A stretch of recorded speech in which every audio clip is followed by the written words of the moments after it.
Ma femme a déclaré, tu dors sur le canapé jusqu'à ce que tu t'excuses de ne pas m'avoir acheté ce sac. J'ai répondu, pas de souci. J'ai appelé un déménageur quelques heures plus tard, alors qu'elle rentrait tard d'une soirée en boîte de nuit. La maison était vide, tout comme l'allée. Moi, Antoine, 36 ans, j'ai déménagé de chez moi il y a 3 jours. Ma femme, Julie, ne le sait pas encore car elle n'est pas rentrée. Laissez-moi revenir en arrière. La semaine dernière, Julie, 34 ans, et moi sommes allés faire les magasins. Nous sommes mariés depuis 6 ans et ensemble depuis 9 ans. Les temps sont durs ces derniers temps. Beaucoup de disputes à propos de l'argent. Je travaille trop. Elle se sent délaissée. Les trucs classiques du mariage. Je pensais qu'on passait simplement devant cette boutique de luxe. Elle s'est arrêtée, fixant un sac à main en vitrine. 3 000 €. Oui, vous avez bien lu. 3 000 € pour un sac. Je le veux, a-t-elle dit. C'est vrai qu'il est beau, ai-je répondu pour être sympa.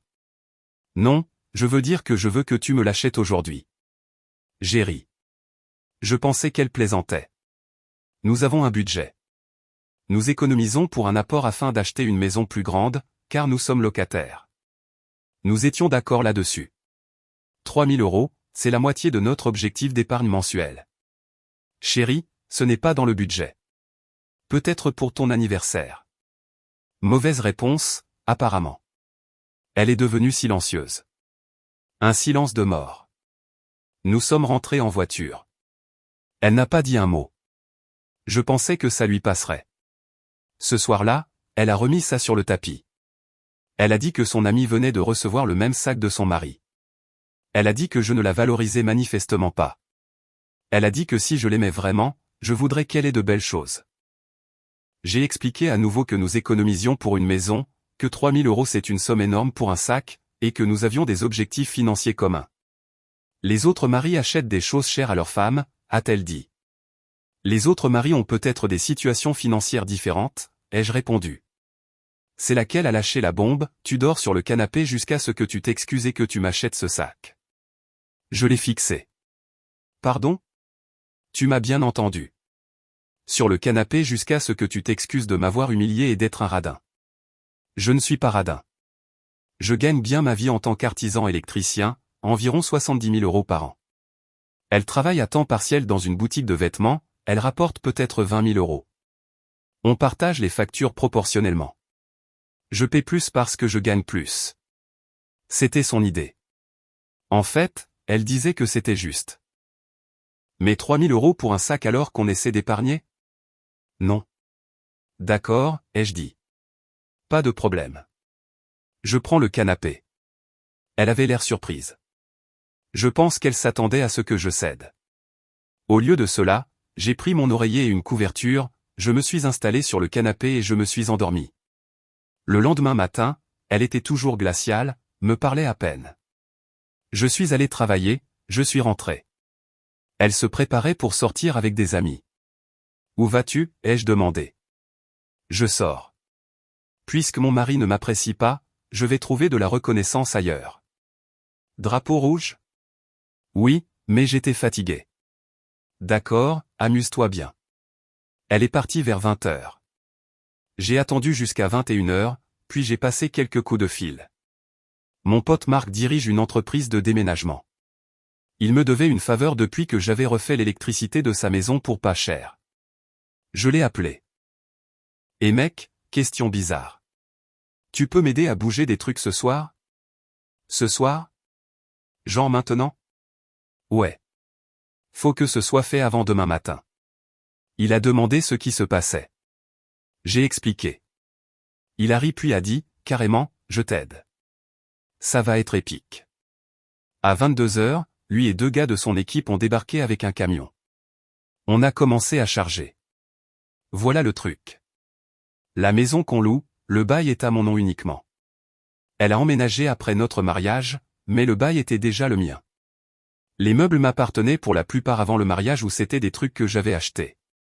La télé, le canapé sur lequel elle m'avait banni, le lit, la table de cuisine, tout était à moi. On a chargé tout ce qui m'appartenait. Ça a pris environ 3 heures.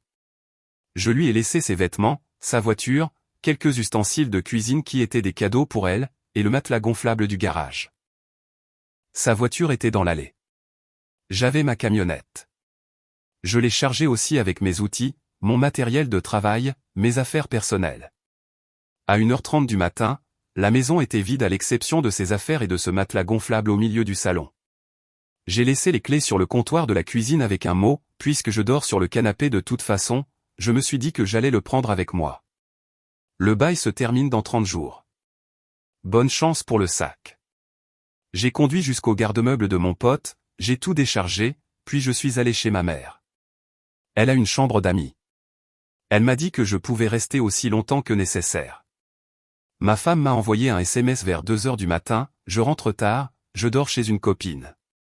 M'attends pas de souci, j'ai répondu. Elle ne sait pas encore. Elle est toujours dehors. Ça fait 3 jours. Elle reste chez son amie, m'envoyant occasionnellement des SMS exigeant des excuses. Je ne lui ai pas dit que j'avais déménagé. J'attends qu'elle rentre à la maison. C'est soit la chose la plus intelligente, soit la plus stupide que j'ai jamais faite. On verra bien. Mise à jour 1. 5 jours plus tard, elle a découvert le pot aux roses. J'ai reçu un appel à 6h du matin il y a 4 jours. Numéro inconnu. J'ai répondu quand même. Des hurlements. Juste des hurlements purs. Ça m'a pris 1 minute pour réaliser que c'était ma femme. Où est tout? Où sont mes meubles? T'as cambriolé la maison. Je suis resté calme. Ce sont mes meubles. Je les ai pris. Tu peux pas faire ça. C'est du vol. Ce sont mes meubles d'avant notre mariage. Vérifie le bail. Il est à mon nom. J'ai tout à fait le droit de prendre mes affaires quand je déménage. Déménager? Tu n'as pas déménagé? Si, je l'ai fait. Tu m'as dit de dormir sur le canapé. Je dors sur mon canapé maintenant, chez ma mère. Silence. T'es malade. C'est de la folie. Tu as déménagé parce que je t'ai demandé de dormir sur le canapé pour une nuit? Tu as dit jusqu'à ce que je m'excuse et t'achète un sac à 3000 €. Je ne ferai ni l'un ni l'autre. Donc, je me suis retiré de la situation. Reviens ici tout de suite et ramène mes meubles. Tes meubles sont toujours là. Le matelas gonflable dans le salon. Quelques trucs de cuisine. Ça, c'est à toi. Je peux pas vivre comme ça. Alors je suppose que tu vas devoir trouver une solution. Le bail se termine dans 25 jours de toute façon. Elle a raccroché. Elle a rappelé immédiatement. Je n'ai pas répondu. Les SMS ont commencé à pleuvoir. Je vous épargne les détails, mais les points forts incluaient toutes les insultes imaginables, des menaces d'appeler la police pour vol, l'exigence que je ramène tout, disant que je l'avais abandonné, prétendant que j'étais abusif pour l'avoir laissé sans rien. J'ai fait des captures d'écran de tout, envoyé à mon pote Thomas qui est juriste. Il a dit, continue de tout documenter. Sa mère m'a appelé cet après-midi-là. C'était sympa. Comment as-tu pu faire ça à ma fille? Elle est dévastée. Elle m'a dit de dormir sur le canapé jusqu'à ce que je lui achète un sac à 3000 €. Je me suis retiré de la situation. Tu ne peux pas juste partir. C'est un abandon de domicile. Elle peut te poursuivre. Me poursuivre pourquoi? Avoir pris mes propres meubles d'un bail qui est à mon nom? Tu as ruiné sa vie. Elle n'a rien. Elle a sa voiture, ses vêtements, son travail. Elle va bien. C'est de la violence économique. J'ai raccroché. Je l'ai bloqué aussi. 2 jours plus tard, j'ai reçu un SMS de la meilleure amie de ma femme. Sympa aussi. Tu sais qu'elle raconte à tout le monde que tu as perdu la tête, hein? Que tu as fait une sorte de dépression et saccagé la maison. Je n'ai rien saccagé. J'ai pris mes affaires. Elle dit que tu as tout volé et l'as laissé à la rue. Elle n'est pas à la rue. Elle loge chez des amis depuis des jours de toute façon. Le bail est à mon nom. Elle a 25 jours pour décider de la suite. T'es vraiment une ordure. Je l'ai bloqué aussi. Hier soir, ma femme a débarqué chez ma mère. Ma mère a ouvert la porte, ne l'a pas laissé entrer. J'ai entendu la conversation depuis l'étage. Je dois parler à mon mari. Il ne veut pas te parler. Il ne peut pas juste se cacher. Il ne se cache pas. Il choisit de ne pas discuter avec quelqu'un qui hurle et fait des exigences. Dis-lui que s'il ne revient pas arranger ça, je demande le divorce. Ma mère, cette sainte, a dit, d'accord, je lui dirai. Au revoir. Elle a fermé la porte, et monté. Elle demande le divorce, a dit maman. Tant mieux, ai-je répondu. Ça m'économise les frais de dossier. Maman m'a regardé un long moment. Tu as vraiment tourné la page, n'est-ce pas? Ouais, je crois bien. Ce matin, j'ai reçu les papiers du divorce. Elle demande la moitié de la valeur de tous les meubles et biens que j'ai pris, une prestation compensatoire, la moitié de mon épargne, et que ses frais d'avocat soient payés. La lettre de son avocat menaçait aussi de poursuites pour expulsion illégale et vol de biens matrimoniaux. J'ai appelé un avocat spécialisé en divorce, rendez-vous demain. Ça me coûte 300 € juste pour la consultation, mais j'ai besoin de conseils juridiques. Mon pote juriste a dit que ces réclamations sont faibles. Les meubles étaient à moi avant le mariage, bien propres. Le bail est à mon nom. Je ne l'ai pas expulsé. Elle logeait chez des amis volontairement. Mais je suis stressé. Ça va être coûteux et compliqué. Une partie de moi se demande si j'ai surréagi, si j'aurais dû juste avoir une conversation au lieu de déménager. Puis je me souviens que j'ai essayé d'avoir une conversation. Elle m'a banni sur le canapé pour un sac et a dit que je ne la valorisais pas. Les actes ont des conséquences. Elle est sur le point de l'apprendre. Mise à jour 2. 3 semaines plus tard, c'est devenu pire avant de s'arranger. Bien pire. Après que j'ai reçu les papiers du divorce, ma femme a pratiqué la politique de la terre brûlée. Pas sur les réseaux sociaux comme on pourrait s'y attendre. Pire, elle a commencé à appeler mes clients. Je suis artisan électricien. J'ai ma propre petite entreprise. La plupart de mon travail vient du bouche à oreille et de clients fidèles. Elle a eu accès à mes relevés téléphoniques. Nous avions un forfait commun, que j'ai changé depuis, et elle a commencé à appeler les gens. Elle leur a dit que je faisais une dépression nerveuse et qu'ils devraient peut-être reconsidérer l'utilisation de mes services. 3 clients m'ont appelé directement pour demander si j'allais bien. J'ai expliqué brièvement la situation, que je divorçais et que mon ex propageait de fausses informations. 2 sont restés avec moi. L'un a annulé un chantier à 6 000 €. Ça a fait mal. Sa mère n'arrêtait pas de venir chez ma mère. On a appelé la police 2 fois. La deuxième fois, ils l'ont averti pour harcèlement. Je ne l'ai pas revu depuis. Ma femme a aussi déposé une main courante prétendant que j'avais volé ses biens. C'était sympa. 2 officiers se sont présentés chez ma mère. Ils ont demandé ma version de l'histoire. Je leur ai montré le bail à mon nom seul. Les factures des meubles achetés avant le mariage. Des photos de mon appartement avant qu'elle n'emménage. Dieu merci, je suis un accumulateur numérique. Les SMS où elle me disait de dormir sur le canapé. Ils ont été calls. Ils ont dit que ça ressemblait à une affaire civile, pas à du vol. Ils m'ont recommandé de tout régler via l'avocat du divorce. Ils sont partis. Affaire classée. La consultation avec l'avocate s'est transformée en embauche. Ça m'a coûté 3 500 € d'acompte. Elle a tout examiné et a dit que mon ex n'avait presque aucun dossier pour les meubles. À moi avant le mariage. Prouvable. Expulsion illégale? Elle est partie volontairement. Elle logeait chez des amis. Vol?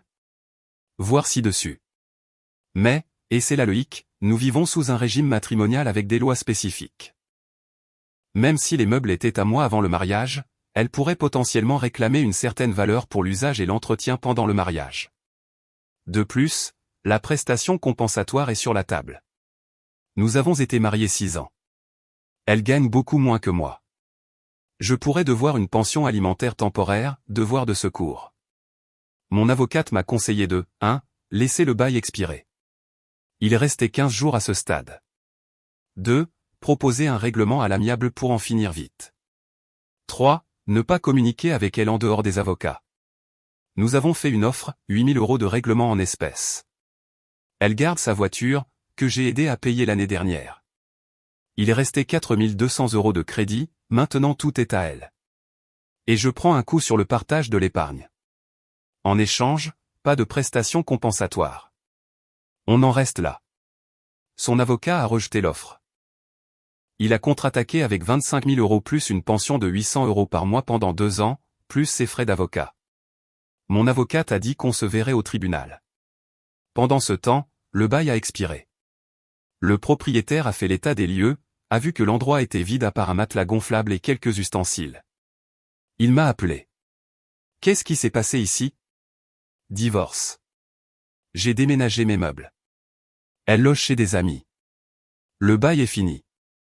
Je ne renouvelle pas, elle a laissé l'endroit dans un sale état. Matelas gonflable au milieu du sol. Des ordures partout. Ce n'est plus mon problème. Je ne suis plus sur le bail à partir d'aujourd'hui. Il a soupiré. Je garde le dépôt de garantie. C'est juste. Il a demandé l'adresse de ma femme pour l'avis de remboursement du dépôt. Je lui ai donné l'adresse de sa mère, ce n'est plus mon cirque. Il y a 2 jours, ma femme a appelé d'un autre nouveau numéro. J'ai répondu parce que j'en avais marre de ces jeux. Nous devons parler par avocats interposés. Non, on doit parler maintenant. Ça devient n'importe quoi. Tu as rendu ça n'importe quoi quand tu as commencé à appeler mes clients et à déposer de fausses plaintes. Je n'ai pas déposé de fausses plaintes. Tu as volé mes meubles. Tes meubles sont toujours dans la maison. Où l'étaient? J'ai pris MES Meubles. Je ne peux pas me payer un avocat.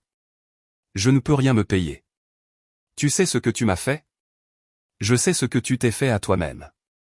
Tu as exigé un sac à 3 000 €, tu m'as banni sur le canapé, tu es allé en boîte au lieu de rentrer pour parler, et maintenant tu es surprise qu'il y ait des conséquences. Je veux arranger ça. Non, tu ne veux pas. Tu veux de l'argent, et je ne te donnerai pas 25 000 € pour des meubles qui n'ont jamais été à toi. Je prends les 8 000 €. J'ai fait une pause. Cette offre n'est plus sur la table. Tu l'as rejetée. Nouvelle offre. 5 000 €. Tu gardes la voiture. Je garde mon épargne retraite. Terminé. C'est pas juste. La vie n'est pas juste. Accepte ou on va au tribunal. Tu dépenseras plus en frais d'avocat que ce que tu gagneras. Elle a raccroché. 2 heures plus tard, son avocat a appelé la mienne. Ils ont accepté l'offre de 5 000 €. J'ai signé l'accord hier. Le divorce devrait être prononcé dans environ 60 jours. Ça m'a coûté 5 000 € de règlement, 4 800 € de frais d'avocat jusqu'à présent, 2 100 € de dépôt de garantie que je ne reverrai jamais, et un chantier à 6 000 € perdus.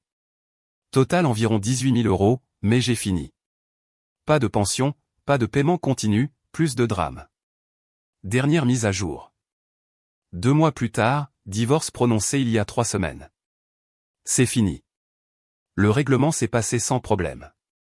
Mon ex a eu ses 5 000 €.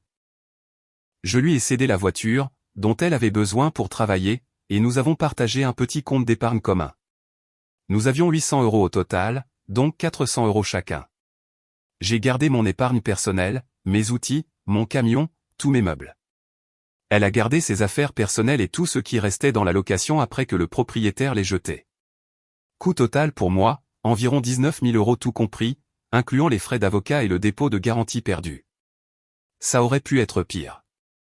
Mon avocate a dit que si nous étions allés au procès, j'aurais dépensé au moins 15 000 € de plus rien qu'en frais juridiques, et possiblement perdu plus dans le partage des biens. Le règlement de 5 000 € était la stratégie intelligente. Mon ex a emménagé chez sa mère. Je le sais parce que sa mère m'a envoyé un message charmant sur la façon dont j'ai détruit la vie de sa fille et que je ne trouverai jamais quelqu'un d'aussi bien qu'elle. J'ai bloqué ça. Deuxièmement, j'ai entendu par des amis communs, enfin, d'anciens amis communs, que mon ex raconte à tout le monde que j'ai fait une dépression et que je l'ai abandonné pour un sac, que je suis instable et qu'elle a de la chance d'être débarrassée de moi. Peu importe. Les gens qui me connaissent savent la vérité. Ceux qui ne me connaissent pas peuvent penser ce qu'ils veulent. J'ai emménagé dans un petit T2. Rien de chic, mais c'est à moi. J'ai installé mes meubles. J'ai organisé ma vie. Le travail est stable à nouveau. J'ai récupéré 2 nouveaux clients pour remplacer celui que j'ai perdu. J'ai beaucoup réfléchi à ce qui s'est passé. Certaines personnes pourraient dire que j'ai surréagi. Que déménager au milieu de la nuit pour un ultimatum de sac à main était extrême. C'est peut-être vrai. Mais voilà le truc. Ce n'était pas vraiment à propos du sac. C'était à propos du manque de respect, du sentiment que tout lui était dû, de l'idée que je devais m'excuser et dépenser de l'argent que nous n'avons pas pour quelque chose dont nous n'avons pas besoin parce que d'autres maris le font. C'était à propos d'être banni sur le canapé dans ma propre maison pour une discussion budgétaire. C'était à propos d'elle allant en boîte au lieu de rentrer pour arranger les choses. Le sac n'était que la goutte d'eau qui a fait déborder le vase. Le mariage était mourant depuis un moment. Je ne voulais juste pas l'admettre. Est-ce que je regrette la façon dont j'ai géré ça? Pas vraiment. J'ai protégé mes actifs, je m'en suis sorti avec des dégâts minimes, et je ne me suis pas laissé manipuler pour acheter quelque chose que je ne pouvais pas me permettre. Aurais-je pu mieux gérer ça? Probablement. Peut-être que j'aurais dû aller voir un conseiller conjugal d'abord. Peut-être que j'aurais dû avoir une grande conversation sérieuse sur notre relation, mais honnêtement, j'étais fatigué. Fatigué des disputes, des exigences, du sentiment de ne jamais être assez bien. Le sac n'était qu'un symptôme d'un problème plus large. Quant à elle, aux dernières nouvelles, elle travaille à temps plein maintenant. Elle a dû s'y mettre puisqu'elle a des factures et un loyer chez sa mère. Son ami avec le sac cher, apparemment son mari l'a acheté à crédit et ils sont maintenant endettés. C'est drôle comme ça tourne. Moi, ça va. Pas génial, pas terrible, juste ça va. Je m'adapte à être seul, je m'adapte à un endroit plus petit, je m'adapte à la vie de divorcé à 36 ans. J'ai eu un nouveau client la semaine dernière. Un couple âgé rénovant sa cuisine. La femme m'a demandé si j'étais marié. J'ai dit, je viens de divorcer. Elle a dit, tant mieux pour vous d'en être sorti si ça ne marchait pas. La vie est trop courte pour être malheureux. Elle a raison. La vie est trop courte pour dormir sur le canapé dans sa propre maison parce que votre conjoint valorise un sac à main plus que votre partenariat. Parfois, les poubelles se sortent toutes seules. Parfois, vous devez sortir les poubelles vous-même. Dans les deux cas, le résultat est le même. Un espace de vie plus propre. Le sac à 3000 € est probablement toujours assis dans une boutique quelque part. Mon ex ne l'a jamais eu. Je ne l'ai jamais acheté. Et vous savez quoi? Elle ne me manque pas assez pour regretter cette décision. Pas même un peu. Je dors dans mon propre lit maintenant, dans mon propre appartement, avec ma propre tranquillité d'esprit. Ça vaut plus que n'importe quel sac.